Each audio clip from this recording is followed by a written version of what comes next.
Baik. Bismillahirrahmanirrahim. Assalamualaikum warahmatullahi wabarakatuh. Waalaikumsalam warahmatullahi wabarakatuh. Alhamdulillahirabbil alamin wal aqibatu lil muttaqin wala udwana illa 'alal zalimin. Asyhadu an la ilaha illallah wahdahu la syarikalah wa asyhadu anna Muhammadan abduhu wa rasuluhu la nabiyya ba'dah. Amma ba'd. Alhamdulillah, hari ini kita akan sedikit membahas ya tentang studi Islam. MSI itu kan metodologi studi Islam dengan pendekatan sejarah dan sosial.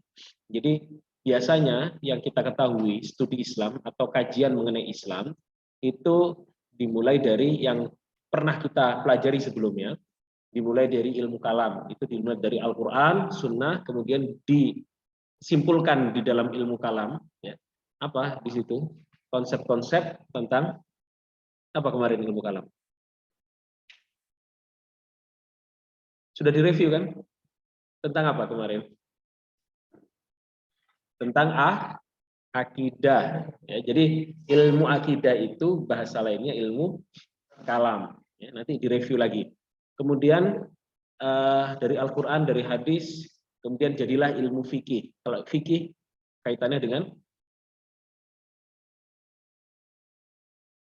apa?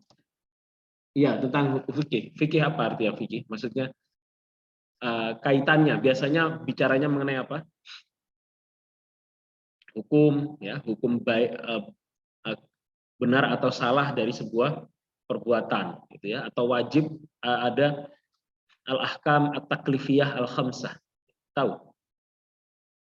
Hukum taklifi, hukum pembebanan yang 5 itu apa saja? Wajib, mandub, mubah, makruh, haram. Ya, ada 5 hukum itu. Nah, itu hukum fikih. Kemudian sudut-sudut pembahasan dari kajian Islam diantaranya menggunakan tentang Al-Quran dulu. Itu sendiri juga sudah bermacam-macam ilmu yang terkait dengan Al-Quran. Ilmu yang berkaitan dengan bagaimana Al-Quran itu disusun, ilmu kodifikasi Al-Quran. Bagaimana Al-Quran disusun dari awal sampai akhir, bagaimana periwayatan Al-Quran, itu sendiri sebuah ilmu dalam ulumul Quran. Kemudian ilmu tentang memahami fahmul ma'ani minal Quran, atau apa disebut dengan ilmu memahami maknanya Al-Quran itu? Ilmu ada Al-Quran, alif lam mim, kemudian apa artinya alif lam mim? Ilmu tafsir. Apa artinya alif lam mim? Ada yang tahu? Wallahu a'lam bimaknahu. Ya. Atau bitafsirihi. Allah yang tahu tafsirannya. Kita nggak tahu gitu ya, hanya bisa menerka-nerka. Walaupun diriwayatkan itu ada banyak sekali makna dari alif lam mim. Baik. Nah, ini terkait dengan pendekatan dari studi Islam. Yang saya sebutkan sebelumnya itu adalah pendekatan studi Islam normatif. Ya, silakan masuk. Normatif, ya. Jadi ditulis mungkin normatif gitu ya. Nah, yang ingin kita capai sekarang adalah studi Islam sifatnya sosiologis historis. Kalau tadi normatif, ini sosiologis historis. Normatif itu apa yang dikatakan Quran benar, itu harus benar. Apa yang dikatakan Quran salah, itu harus salah. Itu tataran normatif, norma, ya, dari kata norma. Maksudnya apa? Yang kita bicarakan harus sesuai dengan Al-Quran dan Sunnah. Ilmu kalam harus sesuai dengan Quran dan Sunnah. Seandainya ada logika di situ, para ulama kalam menggunakan ilmu mantik. Tahu ilmu mantik? Apa mantik itu? Tahu ilmu mantik? Pernah dengar ilmu mantik? Gak pernah. Marcel, apa ilmu mantik itu? Gak tahu. Tahu ilmu mantik? Apa? Nah, dengar. Yang tahu, gak ada yang tahu ini. Ya nanti belajar ya, ilmu logika mantik itu. Bagaimana bunyinya logika? Jika maka mainnya. Jika seluruh manusia itu mati, kemudian ada itu premis mayor. Semua manusia itu mati. Budi suruh masuk aja. Budi adalah manusia, maka Budi pasti mati. Bisa dipahami? Ya, ini premis mayor, premis minor, kesimpulan. Itu logika. Ada rumus-rumusnya, tapi insya Allah rumusnya gampang logika itu. Nah, para ulama menggunakan logika atau dengan kata lain menggunakan akal dalam membuktikan berbagai pembuktian tentang apa namanya, tentang akidah Islam. Nah, tapi itu masih pada tataran normatif karena fungsi akal hanya sekedar mendukung Al-Quran dan Sunnah. Apa yang dikatakan Al-Quran dan Sunnah benar didukung dengan akal. Bisa dipahami? Normatif paham ya, maksudnya normatif. Nah, beda ketika kita meneliti Islam dalam tataran sosiologis praktis. Maka sosiologis historis atau penelitian historis. Waalaikumsalam. Atau biasa disebut historical approach, pendekatan historis. Ya. Nah, yang mana pendekatan historis ini membahas tentang bagaimana sejarah atau bagaimana Islam yang dibahas dalam sosiologi dan historis. Sosiologi itu ilmu apa? Tahu ya sosiologi? Pernah dengar istilah itu? Anak IPS dulu angkat tangan. Di sekolahnya IPS. Apa itu sosiologi? Hubungan antar manusia. Nah, kalau misalkan kita meneliti Islam, tapi dari segi sosiologi, kira-kira yang diteliti apanya? Sifat. Sifat apa? Sifat kemanusiaan. Oke. Sedikit lagi. Karakter. Ini tadi loh. Apa Mbak sosiologi itu? Hubungan atau struktur manusia dalam sebuah masyarakat. Nah, kira-kira yang diteliti dari Islam itu apanya?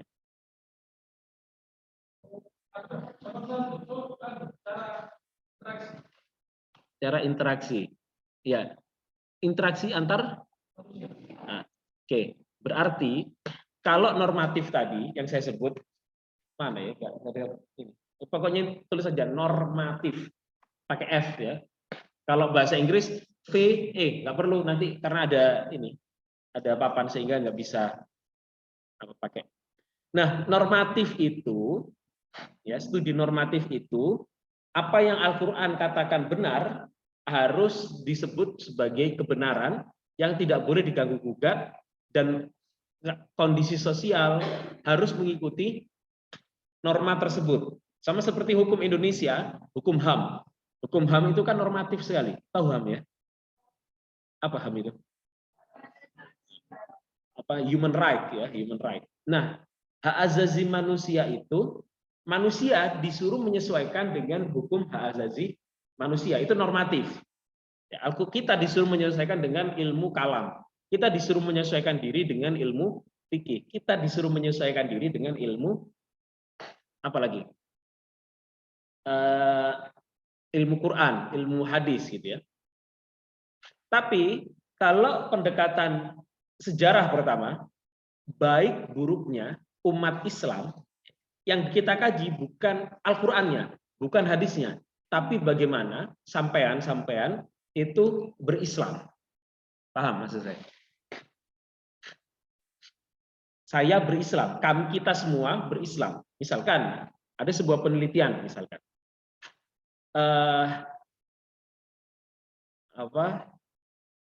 keberagamaan atau kerajinan sholat pelaksanaan sholat 5 waktu masyarakat Sidoarjo. Bagaimana pelaksanaan? Anda mau mengkaji bagaimana masyarakat Sidoarjo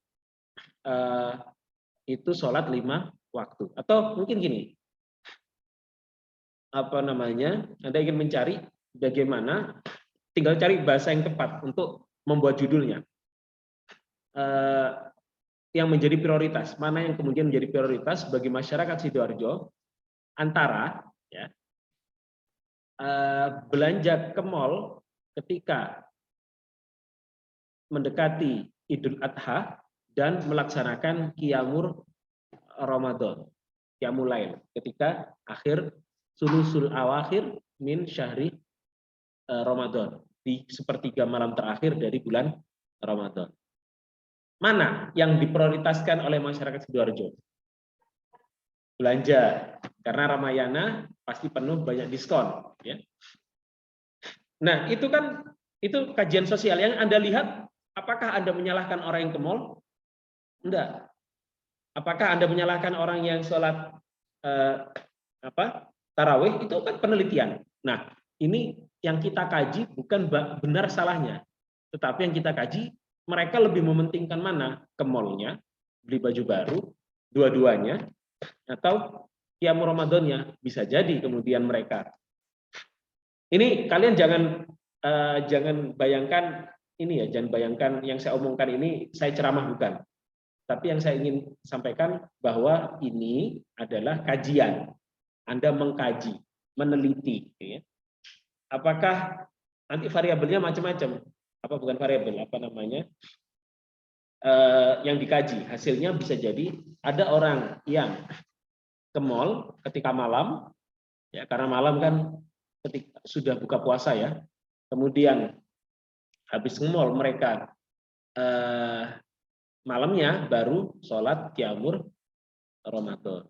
Bisa jadi kan nggak ikut sholat taraweh, tapi sholat Qiyamul Ramadan. Kan hukumnya apa? Taraweh itu sunnah kan. Awas kalau bilang wajib. Nah, seperti itu. Sehingga kemudian masyarakat, Anda membahas persepsi masyarakat terkait dengan akhir bulan Ramadan. Itu jadi sebuah penelitian tersendiri yang luar biasa. Ya. Kemudian, nah penelitian semacam ini itu penting ya. Masalah sejarah, Anda tidak perlu meneliti tentang keharusan mendirikan menegakkan syariat Islam dalam sebuah negara. Anda tidak perlu meneliti itu. Kalau itu normatif, tapi yang Anda teliti adalah bagaimana perjuangan beberapa ormas Islam dalam penegakan syariat Islam di Indonesia. Dari Anda menelitinya bukan sekarang, tapi penelitian Anda dilakukan sejak masa Masyumi, ya, atau sejak masa Bung Hatta. Ya, bagaimana Bung Hatta ya, yang wakilnya Soekarno itu, nah, itu Bung Hatta atau siapa?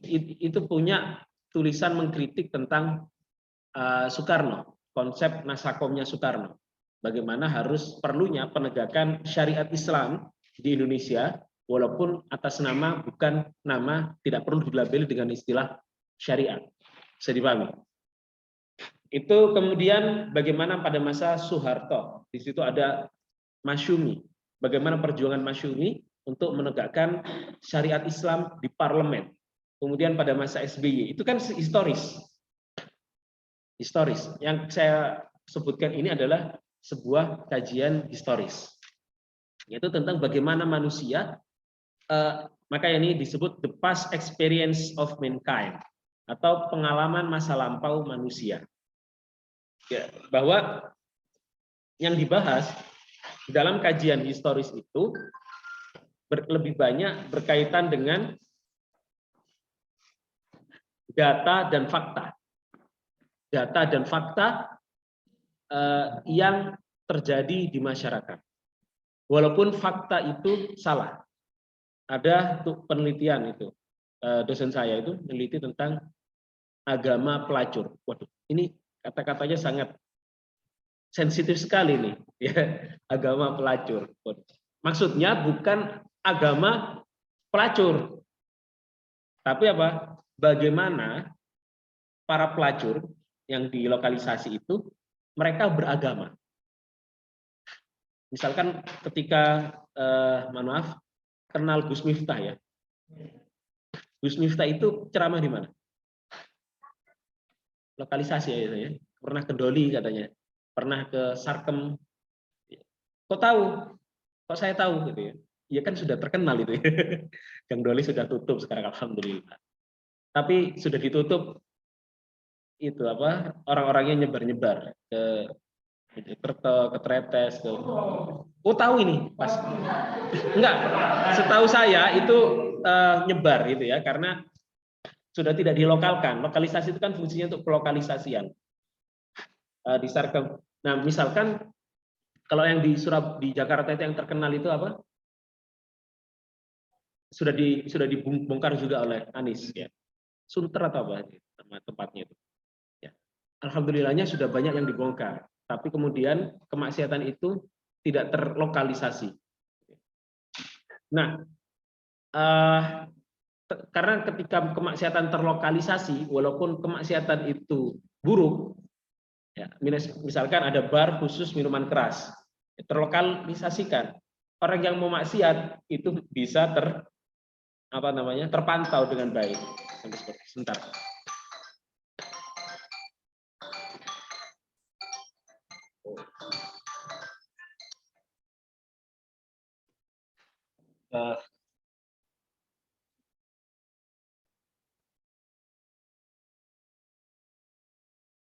Assalamualaikum Ustaz.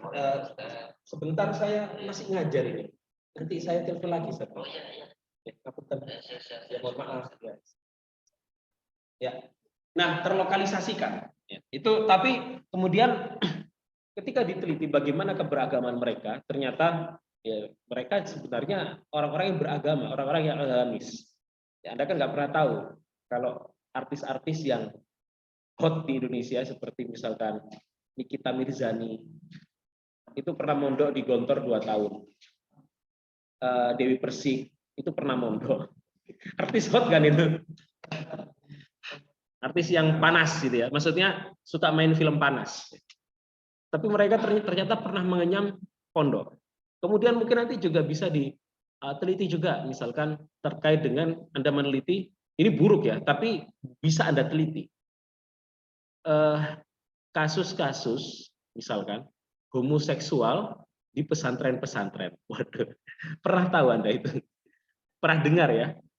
Itu ketika diteliti, Anda menelitinya bukan dari konteks agama. Kalau konteks agama, jelas itu haram. Ya, haram.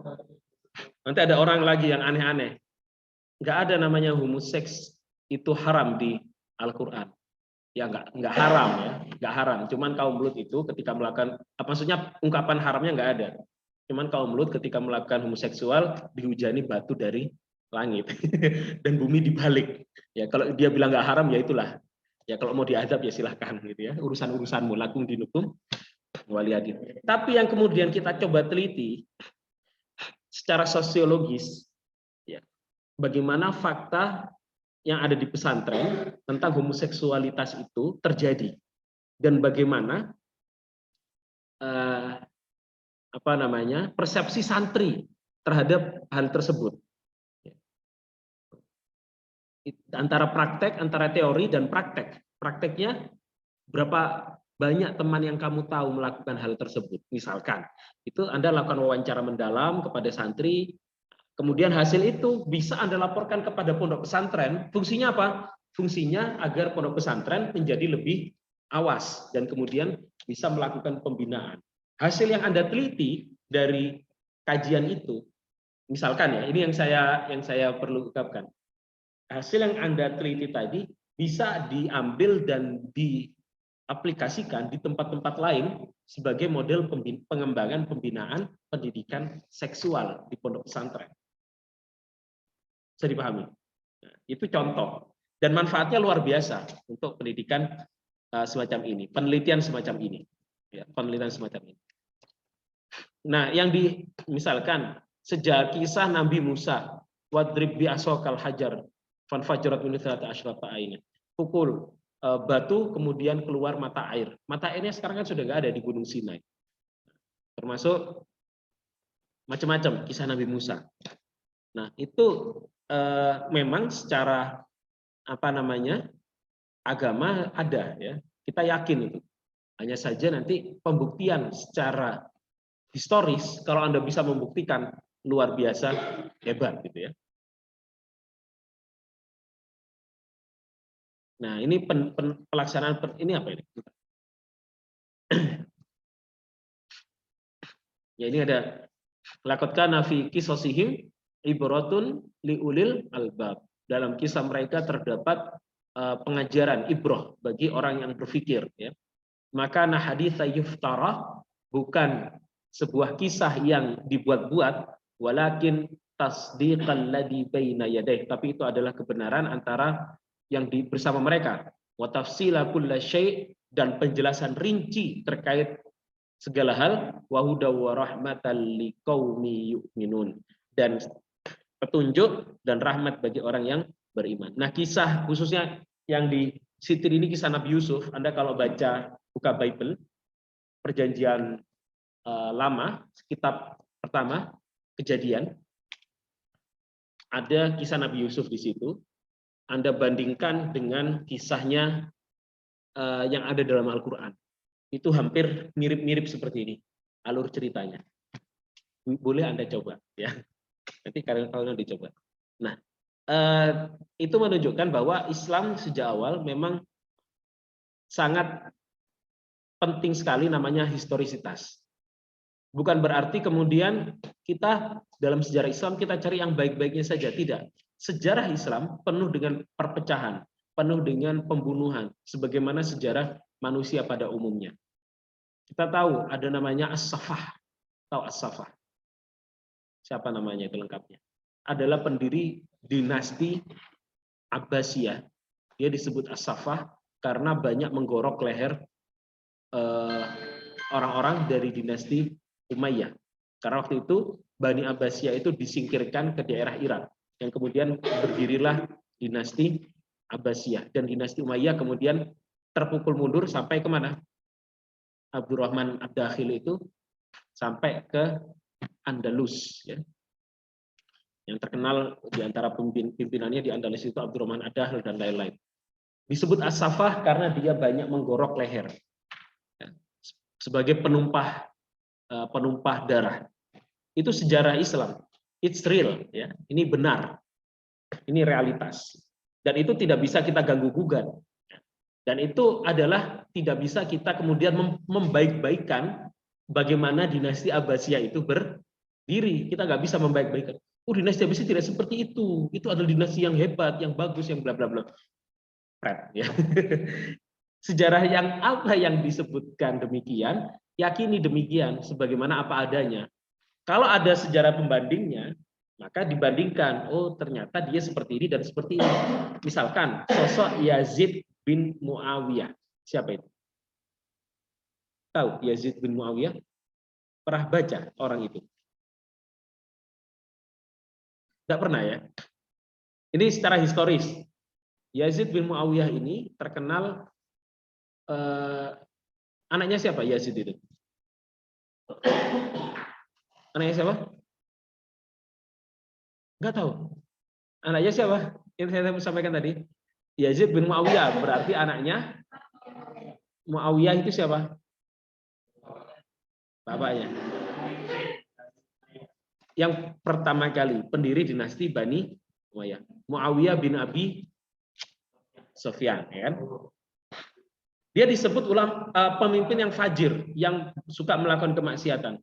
Ya, tapi tahukah Anda bagaimana Yazid bin Muawiyah ini pada masanya dia bisa memukul mundur Romawi sampai ke dinding terakhir Konstantinopel.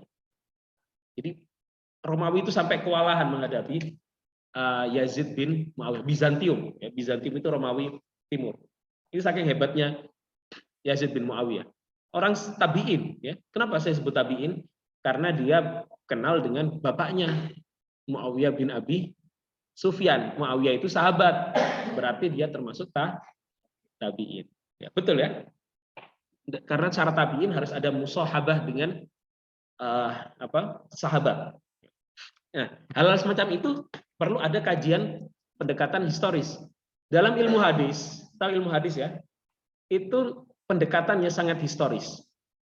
Ketika meriwayatkan sebuah hadis, itu jelas sanadnya an. Setiap orang yang ada di situ jelas diteliti siapakah si orang tersebut. Orang ini siapa, orang ini siapa, orang ini siapa. Itu ada historisitasnya masing-masing. Sehingga orang tersebut kemudian baru disimpulkan hadis ini sikoh, hadis ini sahih. Sahih li ghairihi, hasan li ghairihi, dhaif, maudhu. Seperti itu. Bisa dipahami? Nah, maka kemudian ini sejarah itu selalu sejarah awal, sejarah perkembangan masa kini. Ya. Selalu seperti itu. Anda sejarah apa yang Anda inginkan, yang ingin teliti. Ini kemudian pendekatan-pendekatan lainnya dan kajian-kajian tentang historisitas Islam itu sudah banyak muncul. Ya. Akan saya juga saya kasih contoh untuk kajian historis.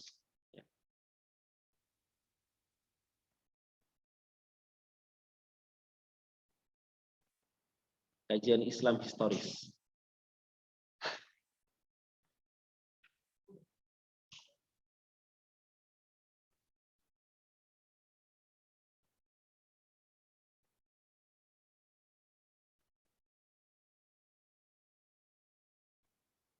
Kenal Anda orang ini?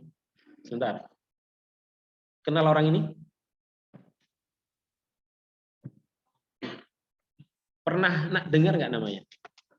Siapa dia ini? Yang tahu, Sunok Bungkroj.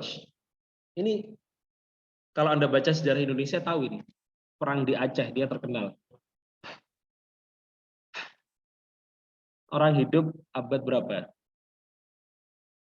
Kita coba lihat ya. Judulnya saja tentang Mecca in the latter part of the 19th century.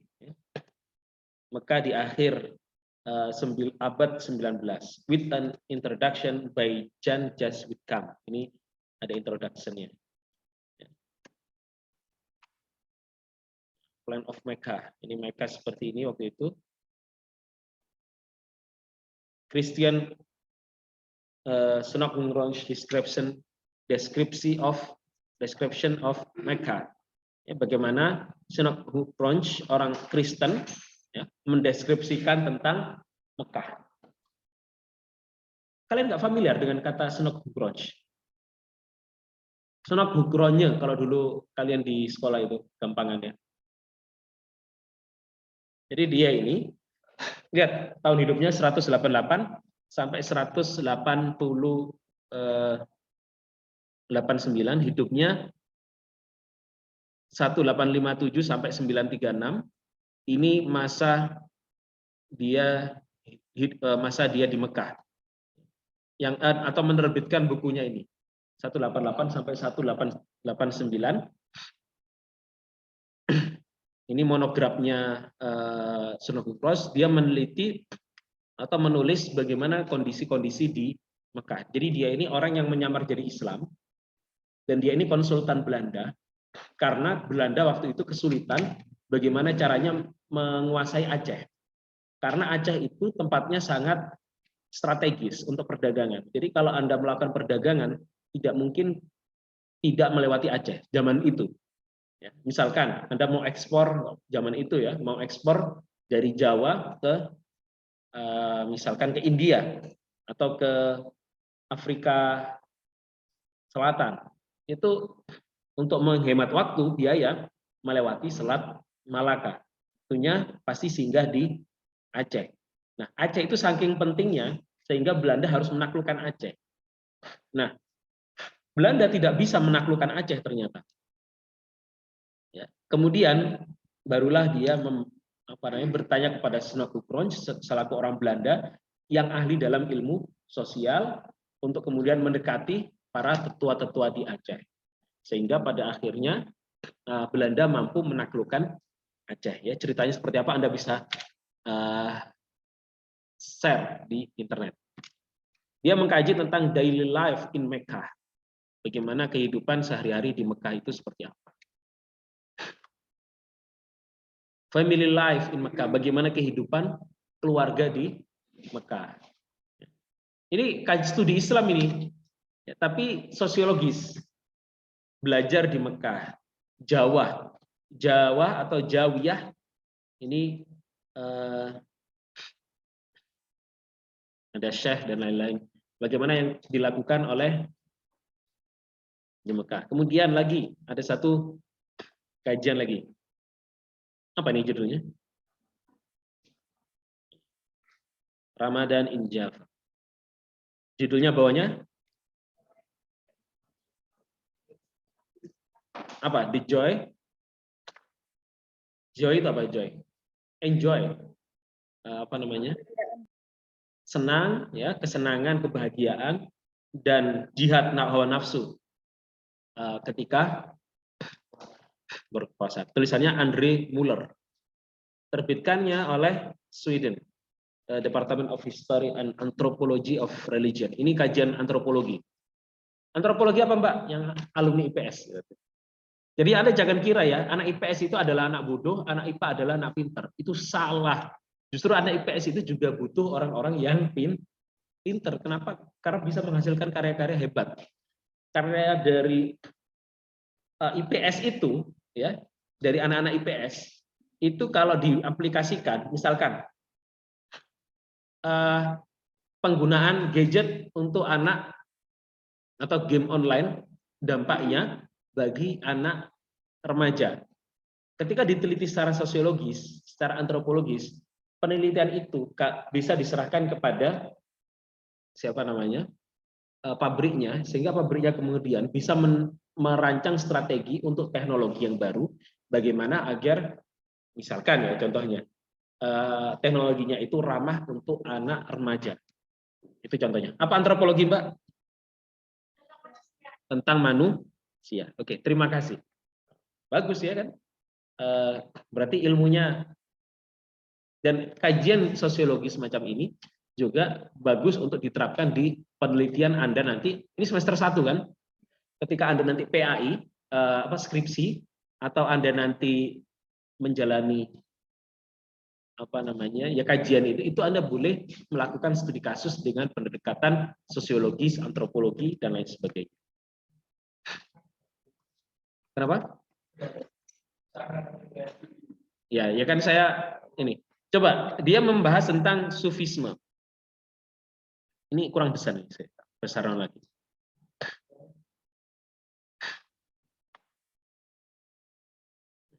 Dia membahas tentang sufisme. Sufisme itu kan kajiannya sangat normatif sekali, tapi yang dia kaji di sini sufisme sangat historis sekali, sangat sosiologis, tradisionalis, modernis, radikal Islam. Ya, sampai dibahas radikal Islam. Ini aktor-aktor yang turut serta hadir dalam Ramadan.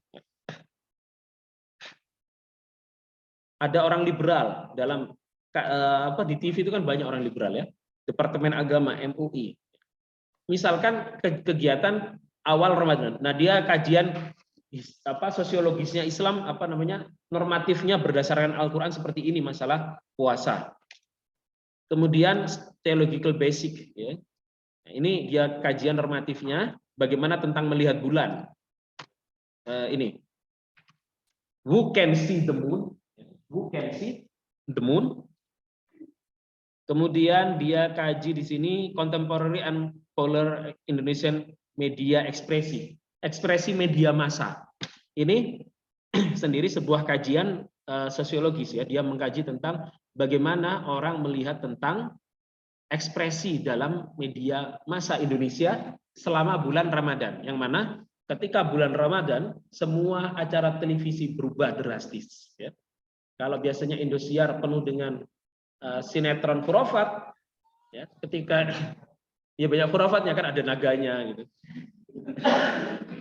Ketika Ramadan berbeda, the feast of Lebaran. Ya, kemudian ini dia kaji juga ada beberapa ulama, misalkan Zainuddin MZ, bukan ulama, penceramah, Aagim, musiknya, bahkan musik, puisi, kisah-kisah pendek Yang misalkan di FTV, biasanya di Antv atau Indosiar itu tiba-tiba menjadi mengadopsi cerita-ceritanya Yusuf Mansur, banyak bersedekah, kalau bersedekah dapat duit banyak. Nah, itu kan Yusuf Mansur. Akhirnya masyarakat Indonesia sadar kalau Anda tertipu. Uang tidak kembali walaupun sedekah semua uang Anda, ya. Kalau Anda tidak bekerja keras nggak kembali uangnya. Nggak kembali. Coba Anda sedekahkan, kamu uang berapa sekarang? 10 juta? Anggap 10 juta uang di tabungan. Sedekahkan semuanya. Kalau kamu nggak bekerja, uang itu nggak kembali. Tidur aja di rumah. Kalau nggak dikasih orang tua, atau nggak akan kembali. Ya kan? Apa? Ya intinya itu sudah jelas bukan penipuan juga, tapi sesuatu yang memang, mohon maaf kalau ada penggemar Yusuf Mansur ya. Saya anaknya Yusuf Mansur ya, mohon maaf. Apa? Kenalan? Calon mantu. Anaknya sudah nikah tadi, yang perempuan itu. Nanti gini, kamu sedekahnya berapa kepadaku gitu. Sedekahkan seluruh hartamu. Jadi maharnya seluruh hartamu. Habis nikah karena kamu nggak punya duit dituntut cerai. Uangnya nggak kembali. Ya, ini mohon maaf ya saya sampaikan seperti itu karena saya dari dulu nggak suka Yusuf Mansur ya. Nggak suka karena nggak masuk akal ceramah-ceramahnya itu. Ya, walaupun di pondok saya pernah didatangkan, saya nggak tertarik sama sekali untuk menghadiri Yusuf Mansur. Satu pondok ya, sama anaknya. Baik, tentang ruah, hisab dan ru'yah kontroversi. Bagaimana kontroversi antara NU Muhammadiyah dengan Kemenak berseteru antara masalah hisab dan ru'yah. Itu kan parah juga. Bagaimana kehidupan selama Ramadan. Nyekar. Tradisi nyekar, visiting grave. Ya. Yang nyekar awal bulan Ramadan, angkat tangan. Pasti nyekar. Nyekar ya, ke makam orang tua atau makam kakek nenek ya kan. Jadi kalau kajian normatif ya, apa hukumnya nyekar di awal bulan Ramadan? Nggak akan selesai, nggak akan ketemu. Yang ketemunya nanti adalah al-ahkam at-taklifi al-khamsah, wajib, mandub atau sunnah, mubah, makruh, haram. Tapi kalau kajian sosiologis, bagaimana perasaan ya secara apalagi di antropologis manusia yang hadir dalam pemakaman saat itu dia melihat ini adalah bulan yang baik, awal bulan yang baik, awal bulan Ramadan, akan masuk bulan Ramadan, kemudian dia memohonkan ampun untuk keluarganya yang tinggal yang sudah mendahuluinya, gitu ya ceritanya ya. Setting semacam ini bagus sekali. Kalau Marcel nggak mungkin melakukan itu. Muhammadiyah soalnya, orang Muhammadiyah beda ceritanya, ya kan? Dan itu bisa dikaji secara sosiologis, antropologis. Oh, kalau Muhammadiyah seperti ini, kalau NU seperti ini. Ruatan, ya selamatan. Ada ruatan apa namanya? Kalau apem itu apa? Ya tahlil namanya apa kalau apem itu? Harus ada apemnya kan itu ya. Kemudian bersih desa, cleaning up the neighborhood ya. Cleaning desa, bagaimana saling membersihkan tetangga, fasting, bagaimana puasa. Kemudian month of puasa, bulan sholat raweh, rutinitasnya, nuzulul Quran, Lailatul Qadar, malaman, itikaf, charity, bagaimana ada zakat di situ, bagaimana tradisi mudik. In Java, karena tulisannya Java, bukan Madura. Kalau Madura memanfaatkan momen mudik sebagai berdagang.